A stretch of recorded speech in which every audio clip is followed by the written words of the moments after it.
Education ہماری number 1 priority ہونی چاہیے تھی. ہیومن ریسورس ہے نا ہماری، اس کو ہم نے ان 77 ایئرز میں ڈیولپ نہیں کیا، اور اس کے بغیر کوئی ملک آگے نہیں جا سکتا. میاں نواز شریف صاحب چیف منسٹر تھے پنجاب، میرا کلاس فیلو بھی ہے میاں نواز شریف. کیونکہ مین پاور ایجوکیٹڈ تھی، اس لیے وہ ملک دوبارہ کھڑا ہو گیا. بالکل ٹھیک. ہم نے اس کی طرف توجہ نہیں دی. ہم نے قوم کو تعلیم، پہلے تو تعلیم دی نہیں، اور کچھ ہم نے سرزد ہو گیا کہ قوم تقسیم ہو چکی. آپ کی نظر میں دیکھیے، میں آپ سے جب سوال پوچھتا ہوں تو میں اس لیے مجھے یہ امید ہے کہ ہمیں ایک ایسا جواب ملے گا جس سے لوگوں کو ایک نالج ملے گی، ان کی علم میں اضافہ ہوگا. Because you are not one person جو سیاست دان کے اسپیکٹ سے بتائے گا. یو آر ون پرسن جس نے لٹرلی ملک کے ایلیٹ کوریڈورز میں ہر جگہ اپنا کوئی نہ کوئی رول پلے کیا. میرا خیال ہے کہ ایک تو ہم نے پرائرٹیز اپنی صحیح نہیں رکھی. مثال کے طور پہ ایجوکیشن ہماری نمبر 1 پرائرٹی ہونی چاہیے تھی.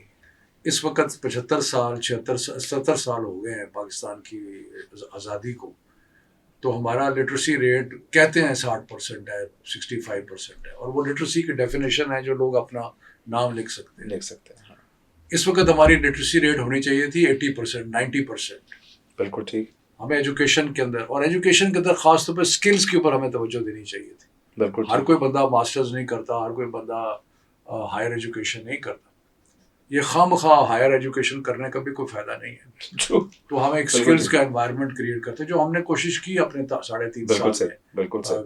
سو بیسکلی جو میں سمجھتا ہوں، جو ہیومن ریسورس ہے نا ہماری، اس کو ہم نے ان 77 ایئرز میں ڈیولپ نہیں کیا، اور اس کے بغیر کوئی ملک آگے نہیں جا سکتا. بالکل ٹھیک. میں آپ کو ایک مثال دیتا ہوں. سیکنڈ ورلڈ وار کے بعد جاپان اور جرمنی لٹرلی فلیٹ ہو گئے تھے. یعنی کہ ان کی ہر بلڈنگ کا، وہ جو غازہ کے بارے میں آپ آج کل سے دیکھ رہے ہیں، وہ وہاں حالات ہوتے تھے، وہ حالات جرمنی میں بھی تھے، جاپان میں بھی تھے. ودن 10 ایئرز وہ کھڑے ہو گئے. کیوں کھڑے ہوئے؟ One of the fundamental reasons was کہ مین پاور ایجوکیٹڈ تھی. بالکل ٹھیک. کیونکہ مین پاور ایجوکیٹڈ تھی، اس لیے وہ ملک دوبارہ کھڑا ہو گیا. بالکل ٹھیک. ہم نے اس کی طرف توجہ نہیں دی. دوسرا، ہماری بدقسمتی یہ رہی کہ ہمارا پولیٹیکل سسٹم جو تھا وہ اپ اینڈ ڈاؤن رہا. کبھی مارشل لا، کبھی سول حکومت، وہ کنسسٹنسی نہیں ملی ہمیں. کنسسٹنسی. بالکل ٹھیک. ہم 2 فنڈامنٹل چیزوں کا فیصلہ نہیں کر سکے کہ ہم ایک الیکشن کا سسٹم ایسا کر دیں جو کہ انڈسپیوٹڈ ہو، اور ہم ایک ٹرانسفر آف پاور جو ہے اس کو آسانی سے کر سکیں. بالکل پیسفل ٹرانسفر آف پاور. بالکل ٹھیک بات. سو یہ بھی ہم نہیں کر سکے. ایجوکیشن کی طرف بھی توجہ نہیں دی. سو اس کا رزلٹ یہ ہوا کہ کچھ ہمارے حالات بھی ایسے تھے. ہم نے بہت زیادہ ڈیفینس کو اسٹرینتھن کیا. ڈیفینس کے لحاظ سے ہم نے اٹامک بام بنایا، یہ وہ. تو ہم نے اپنی دفاع کے لیے ریسورسز بہت ڈالے، لیکن ہم نے جو سوشل ڈیولپمنٹ تھی اس کو پیچھے چھوڑ دیا. تو اب یہ دنیا کے اگر آپ سارے جائزہ لیں تو ملک آگے بڑھتے ہیں سوشل ڈیولپمنٹ سے. بالکل ٹھیک. ایگریڈ. سیکورٹی بہت امپورٹنٹ ہے، سیکورٹی کا خیال رکھنا چاہیے، لیکن اگر سوشل ڈیولپمنٹ نہیں ہوگی، اگر آپ کی ایجوکیشن نہیں ہوگی، باقی چیزیں نہیں ہوں گی، تو پھر اور اسٹینڈرڈ اور کوالٹی آف ایجوکیشن ٹھیک نہیں ہوگی. میں آپ کو بتاؤں، مجھے بڑی خوشی ہوئی اس زمانے میں جب میں ہارورڈ گیا تو میں بڑا گھبرایا ہوا تھا. صحیح. گھبرایا میں یہ ہوا تھا کہ یار ہم تو پاکستان میں پڑھتے رہے ہیں، یہ دنیا کی ٹاپ یونیورسٹی ہے، یہاں پہ ہمارا کیسے ہم ان سے مقابلہ کر سکیں گے. تو آئی فاؤنڈ کہ ہم کر سکتے تھے، which was a testament to Pakistan education system. کیا میں اب یہ کہہ سکتا ہوں؟ یس، کچھ ایلیٹ سکولز ہیں جو اچھا نکال رہے ہیں، بہت few and far between. And سب سے بڑی بات ہے وہ میسز کی ریت سے باہر ہے. میسز کی ریت سے، مطلب وہ اگر سکولز ایگزسٹ کرتے بھی ہیں تو وہاں عام غریب کا بچہ تو نہیں پڑھ سکتا. اور پھر ہم نے ایک اور کی چیز کی ہے جو کہ ایک لحاظ سے آپ کہہ لیں سرزد ہو گئی ہے، کسی نے سوچا نہیں تھا اس کے اوپر. ہم نے ملک کو ایجوکیشنلی بھی تقسیم کر دیا ہے. ہاں جی، کلاسز میں مثلا ایک ہے انگلش میڈیم، بالکل ایسے ہی ہے، کلاس جو کہ ٹاپ ایلیٹ سکولز میں پڑھ رہی ہے. ایسے ہی ہے. پھر سرکاری اسکولوں کے بچے، یا پھر لو پیڈ پرائیویٹ سکولز ہیں، بالکل ایسے جو 500,000 روپیہ فیس لے رہے ہیں. ایسے ہی. پھر اس کے بعد آپ کے ہیں سرکاری اسکول جو میٹرک کرا رہے ہیں. ایسے پھر مدرسے ہیں، بالکل ایسے ہی ہے. ٹھیک ہے. تقریباً 35,000 مدرسہ ہے پاکستان کے اندر. سو اگر آپ مدرسے کے بچے کو